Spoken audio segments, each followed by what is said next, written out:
রে তুই এই পোশাকে কেন? কি করবো? আরে ডিউটিতে যাচ্ছি না, আমার খালাতো বোনের বার্থডেতে যাচ্ছি। ঠিক আছে ম্যাডাম। অনেক দেরি হয়ে গেছে, তাড়াতাড়ি চলো। ম্যাডাম গাড়ি স্টার্ট নিচ্ছে না ম্যাডাম। এমনিতে অনেক লেট হয়ে গেছে, তুমি গাড়ি ছেড়ে রাতে আমাদেরকে কি নিয়ে এসো, আমরা টোটো ধরে চলে যাচ্ছি। না না ম্যাডাম, আপনি কেন টোটোতে যাবেন? এই তো সামান্য রাস্তা, আমরা টোটোতেই চলে যাবো। আপনি অফিসের মানুষ টোটোতে যাবে, কেমন লাগবে না? কি কেমন লাগবে? টোটো থেকে মানুষ যাবে না নাকি? এই সাথে চল। এর আগে আপনার কোথায় পোস্টিং ছিল? কলকাতায়। আপনার আদি বাড়ি কলকাতায় নাকি? আমার আসল বাড়ি খড়গ্রাম। এ রাজু, দাঁড়া দাঁড়া দাঁড়া দাঁড়া। এই, কি দেখছিস? এই, তুমি এরকম করছো কেন গো? যাকে দিচ্ছে সে কিছু বলছে না। তোমার বয়ফ্রেন্ড আছে? তুই কার সাথে কথা বলছিস তুই জানিস? সেটা তো জানার চেষ্টা করছি। এই তো সবেমাত্র দেখা হয়েছে, পরিচয় হবে, দুজনের মধ্যে বন্ধুত্ব হবে, তারপরে রাজ্যকে চ্যাট হবে। তার জন্য তো নাম্বার লাগবে। এর নাম্বার লেবার তো। এর নাম কি গো তোমার? ওই নামটা তো এই নাম। অরিজিনাল ভাবে কেসটা এখানে তোলা হয়নি। ভাই বেলা জেলে ঢুকে দেবো।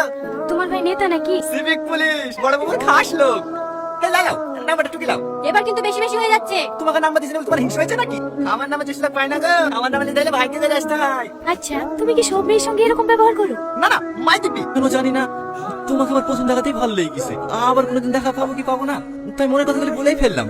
একটা মেয়েকে প্রথম দেখলে আধা ঘন্টা যেতে না যেতে তাকে প্রপোজও করে দিলে, তোমার কি মনে হয় সেই মেয়েটা তোমার প্রেমে পড়ে যাবে? না, কিন্তু একই ভুল আমি বারবার করতে চাই না। ভুল মানে? আমার একজনকে অনেক ভালো লাগতো, কিন্তু তাকে মনের কথা জানানোর আগে সে আমার জীবন থেকে হারিয়ে গেছে।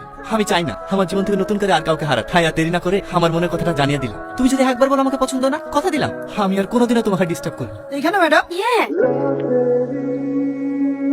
ম্যাডাম, আপনাকে ওই ছেলেটা ভাবে ডিস্টার্ব করছিল, আপনি কিছু বললেন না? কোথায় ডিস্টার্ব করছি? আমার তো ভালোই লাগছে। বুঝতে পেরেছি, আপনি ওর প্রেমে পড়ে গেছেন তাই না?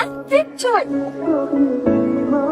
আচ্ছা সাথী, ওই ছেলেটার ফোন করলো না কেন? কোন ছেলেটা? আরে সেদিন টোটোতে বসে ফ্লার্ট করছিল না? আপনি তো দেখছি একটা কাছে প্রেমে পড়ে গেছেন। আরে না না। হ্যাঁ হ্যাঁ, বুঝতে পেরেছি, আর অপেক্ষা করে লাভ না, আপনি ফোনটা করেন। কি ব্যাপার, নাম্বার নিলে কই ফোন করলে না তো? ফোন করবো কিভাবে? তুমি তো আমাকে পছন্দই করো না। প্রথম দেখাতেই কোনো মেয়ে হ্যাঁ বলে? আগে দুজন দুজনকে চিনি জানি, তারপরে তো ভালোবাসা হবে। আমারও তো কিছু জানার দরকার নাই। তোমার যদি আমার ব্যাপারে কিছু জানার থাকে জানতে পারো। তার মানে তুমি আমার ব্যাপারে কিছুই জানতে চাও না? না। আমার কিন্তু একবার বিয়ে হয়েছিল, দুটো ছেলেও আছে। আর ছেলের বাবা? ও তো 2 বছর আগেই মারা গেছে। তাহলে আবার সমস্যা কোথায়? আমি ছেলের বাবাতে রাজি, শুধু ছেলের মা রাজি থাকলে হবে। আজকে বিকালে এসো। কোথায়? রেজিস্ট্রি অফিসে? পার্কে, ওখানেই মলানা রেখে নেব। ম্যাডাম ম্যাডাম চলো আসছি। হ্যালো, মা ডাকছে, তোমাকে পরে ফোন করছি, হবে? ঠিক আছে।